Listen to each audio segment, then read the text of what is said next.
We all want to be happy. When you think your destiny is in the hands of God or everything happens randomly, then you feel you have no control. There is no chance to create your future. In Buddhism, the recognition of the law of cause and effect, also known as karma, is a fundamental key to understand how you've created your world with actions of your body, speech, and mind. When you truly understand karma, then you realize you are responsible for everything in your life. It is incredibly empowering to know that your future is in your hands. In this program, we will learn the basic laws of karma and how to change your world.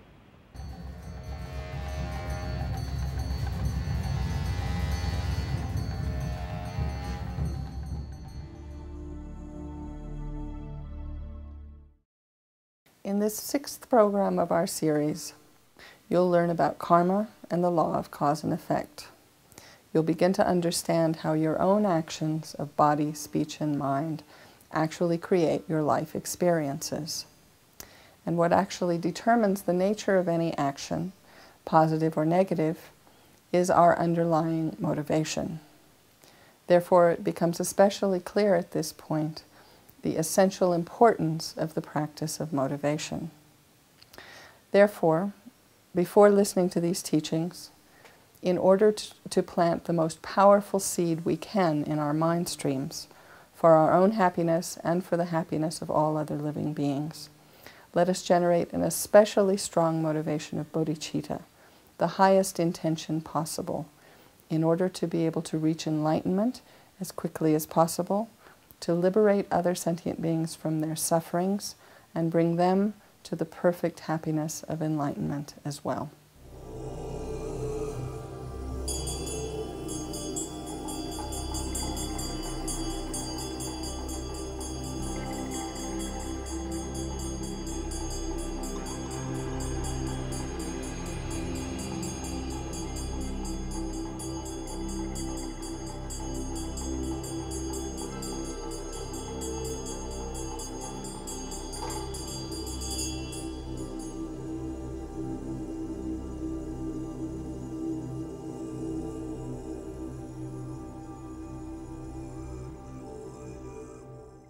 Where did you come from? Well, Christians and the rest say you came from God. Western materialists say you came from mummy and daddy. Well, Buddha says you came from previous moments of your own consciousness, right? And so the implication here is kind of central to all the practice in Buddhism. And this is the implication here is the concept of karma, cause and effect. Karma. Okay? This, if you like to find a creative principle in Buddhism, this is where it is. This is what you'll find. If you want to find who am I, why am I, who made me, where do I come from, why is the world the way it is, why is there suffering, why is there suns and moons? The answer in Buddhism is karma. If you ask the question, who made me, well, Buddha says very directly, you did. So this consciousness of ours, it's not physical, doesn't come from God or Buddha, doesn't come from mother, father. Your body did, no problem. Egg and sperm, no problem. Turns into this nice body of yours. How kind of mother and father to provide the body, you know? But who you are, your personality, your characteristics, your propensities, your love, your hate, your anger, your jealousy, your pride, your craziness, your intelligence, whatever, doesn't come from mother, father. Just because we're like them doesn't mean that they gave it to us, you know. So consciousness is beginningless, not created, doesn't just come from nowhere. It's not some random event that just pops up out of the sky, you know. Isn't physical, not created. These are the central points about mind. And in a way, for a Buddhist or for a person even wanting to understand Buddhism, to at least hear these words is kind of crucial to an understanding of how you practice and how you develop. And all all of Buddha's teachings are based on this concept, actually. Everything we say, do, or think, in Buddhist terms, is a karma, if you like. Like everything you do say or think is like a seed that you're planting in your consciousness that will bring a fruit similar to that seed. But all karma is Buddha's explanation of why. That's all. It's simply his technical explanation of why you get harm, you get love, whatever the story is. I mean, it's a heavy-duty idea, but it's very empowering because it says, I can change it.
What we call karma, actions and their results, is in possesses four main characteristics. The first is that whatever action has been created, it will definitely bear its effect, its corresponding effect. The second is that whatever action has been accumulated, its result will be experienced on an increased level. It means it increases and bears wider and larger results than the action itself.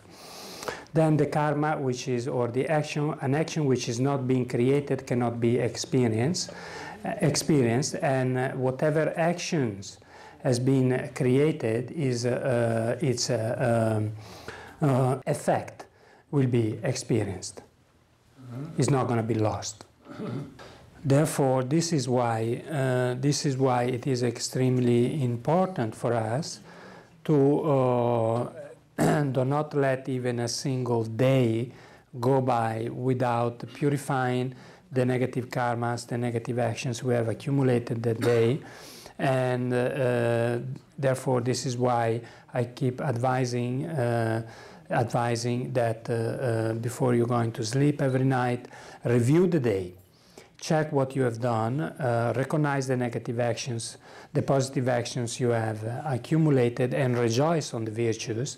So then you keep multiplying those virtues by rejoicing, and make a strong determination that again you're going to do like that also the next day, and so forth. And also recognize the negative actions that you have accumulated, apply the four opponent powers.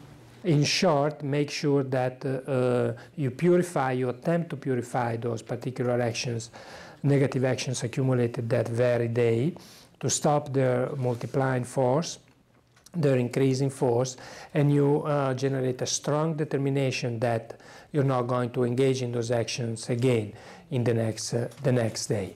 So this is a very important practice to be taken in your heart.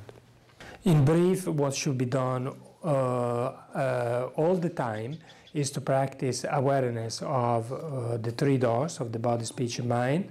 When you are alone, practice awareness of the mind. What's going on in my mind right now? Is my mind going into virtues or non-virtues?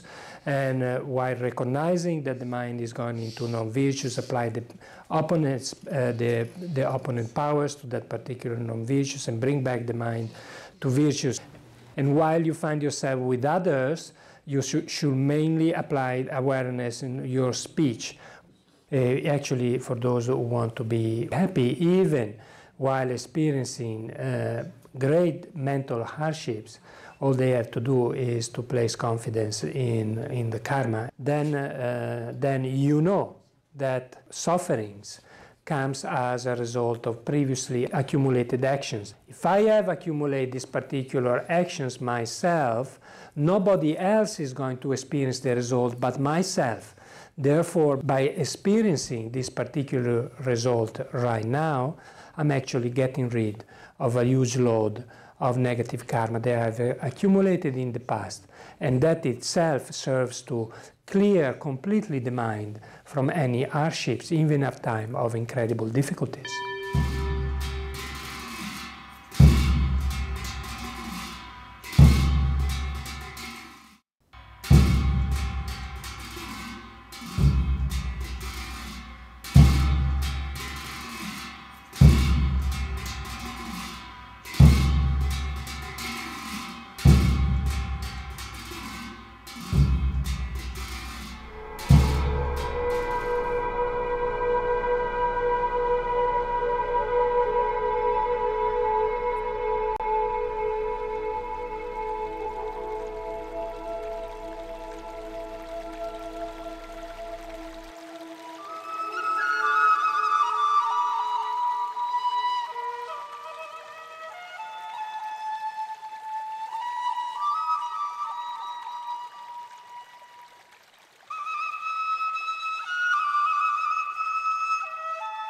If we investigate what is the essential teaching of the Buddha, what is the single most important teaching of the Buddha? Some people say it is the teaching on compassion, or which in its highest form is the teaching about bodhicitta. Some people might say that the most important teaching of the Buddha is the teachings of the true nature of self and phenomena, the wisdom teachings of the Buddha. Some people may say something else, but I think what we have to say is the single most important teaching of the Buddha is the teaching on the law of cause and effect, about karma. This is the single most important teaching of the Buddha because it contains within it all of the other teachings. By understanding the law of cause and effect and practicing it in one's life, it is the way to develop love and kindness and compassion and eventually bodhicitta. By practicing the law of cause and effect in our daily life, it is being wise, and it is the way to develop wisdom. And by practicing, giving central importance in our daily life to observing the law of cause and effect as the single most important thing, moment by moment, by doing that, we develop renunciation.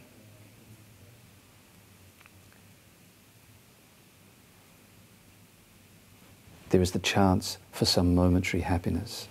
We are very attached to momentary happiness, but then we remember the teaching on the law of cause and effect, and we remember that if I do something to get this momentary happiness, maybe I have to lie to get it, maybe I have to steal to get it, or do something. Certainly I at least have to follow my attachment. I have to follow my desire, and therefore I create negative karma. It's a negative action, puts a negative imprint in my mind. In order to get this little moment of worldly happiness, I create the potential for suffering in the future. Practicing the law of cause and effect is the key to developing every quality on the path to liberation and enlightenment. So that is the fundamental refuge. Understanding the law of cause and effect, developing faith in it, putting a key emphasis to being mindful of the law of cause and effect in our daily life so that we can observe it. Lama Zopa Rinpoche makes this joke, just ordinary mindfulness is not good enough. Now I am picking up the knife, now I am stabbing this person, now I am stabbing this person very carefully. That kind of mindfulness is not helpful. Real mindfulness has this moral connotation of knowing, being aware that one is doing something that is either virtuous or non-virtuous. Knowing that this thing is going to produce suffering now and in the future, or this action of body, speech or mind is going to produce some happiness now and in the future. We need that kind of mindfulness. Mindfulness mixed with an understanding and faith in the law of cause and effect. And the stronger the faith, the stronger the energy to withhold from doing negative things, thinking negative things, saying negative things, and doing negative things. And also the more we understand the law of cause and effect, we develop a deeper understanding of what is negative, what is harmful to ourselves and others. Right? So that is the key teaching, the key practice.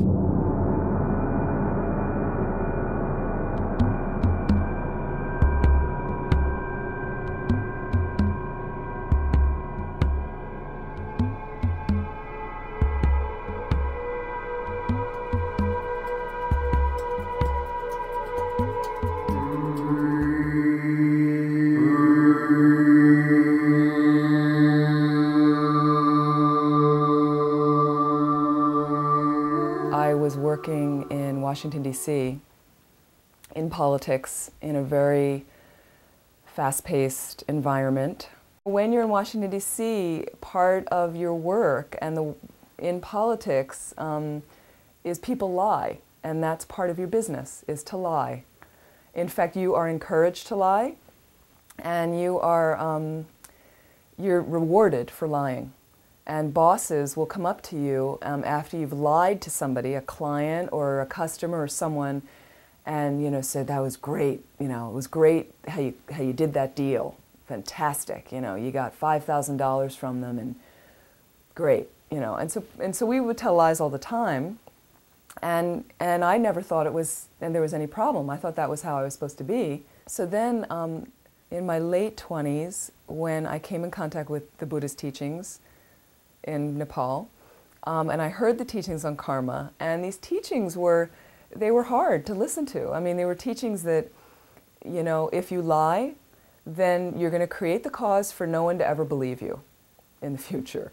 And if you steal, you will create a result that people will steal from you, and you will lose valuable things that you value. And there were all these teachings that, if I did these bad things, then bad things were going to happen to me. And when you get angry at somebody, you're creating the cause for someone to get angry at you and yell at you. And I didn't like to get yelled at. I don't think anybody does. So I left the teachings with what we call the 10 non-virtues, and sometimes called the 10 ethical guidelines of, not stealing, not killing, not creating sexual misconduct, and things like that, not lying and gossiping, and I started to work with those. I started to just try one, because lying in my work had been a big thing. I was really used to that. So I got a new job when I came back to America, and I was trying to be really careful not to lie. And I did have some experiences in some workplaces where I didn't think people listened to me.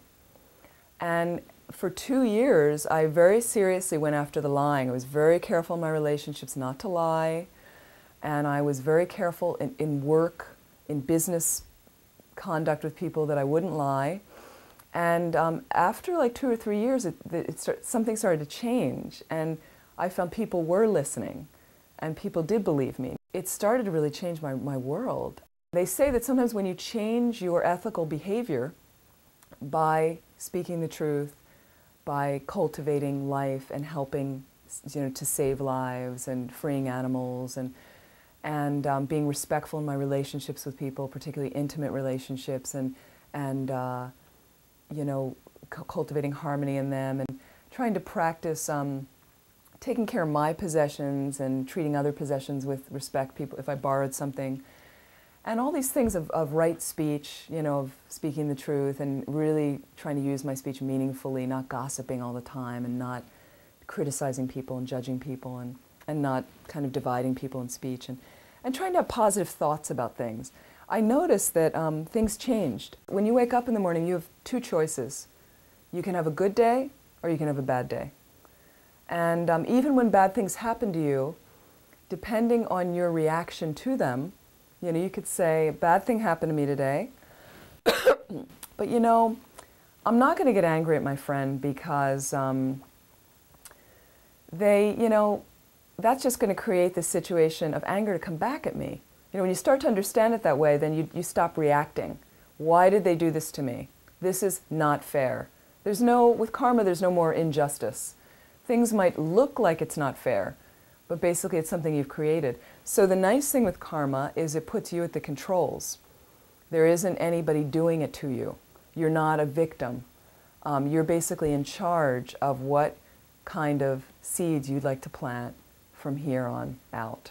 So by watching my activities, the activities really in my body, speech, and mind, I feel like that's going to create a good chance for me, the next time around.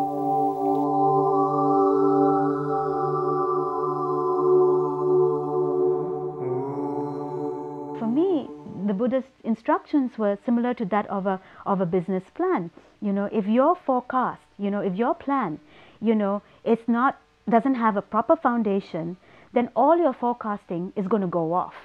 It's just not going to succeed. I realized then I better look at what are the problems I'm facing in the company, and then I better look at what seeds I've planted in the past you know, because all my suffering has come from a cause. The major problem we had was inventory pilferage, stock pilferage and losses.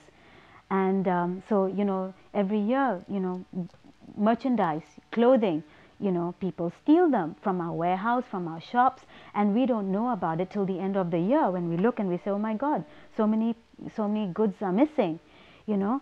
So then I realized by looking at the teachings that, through investigation, you know, I realized that the cause of that was stealing. Now you say, now how does stealing have to do with losing inventory? But then stealing can mean many things also, you know. And I realized that sometimes our company did not pay on time, you know. So by delaying payment could be considered also stealing. So when I realized that, I said to myself, this must change. So we had to renegotiate with our suppliers to get longer credit terms and then honor those due dates that we said we would meet. You see, so that was what we had to apply, that antidote, so that we could stop the cause of more further losses and further pilferage. You see, so something had to be done. We had to do it straight away. So this was the answer we thought we would have to do. The result of that, since 2 years ago, is that our inventory losses have come down. You see, so this really shows me that, you know, Buddha's teachings do work. The more that I see that happening, it really inspires me to study Dharma, because that way, you know what, you can change your life. You know, I could change my life. You know, if I didn't like the causes of, if I didn't like what's going on, you know, Buddhism is kind. It allows you to change what, you know, so that you can create your own happiness. But you need to understand that you're creating your own suffering. And I needed to understand that I was creating my own suffering. Nobody was doing it to me. It was myself, my causes from the past. And you'll see, and I could say that, well, you know, I don't think I did that. I don't think I did that. If my memory cannot even remember 6 months ago, then how can I remember all the bad deeds I've done 10 years ago, 20 years ago? I don't. But the point is, I've created this garden. It's got a lot of weeds, you know. So I have to spend my time reading purification, collecting merit, studying teachings, and devoting myself to the Lama, all things that will create more happiness. And then by me being happy, then I can benefit sentient beings, because they are happy to be working in the company. They're happy because they say, you know, things are going well and they will be rewarded too. So everybody benefits.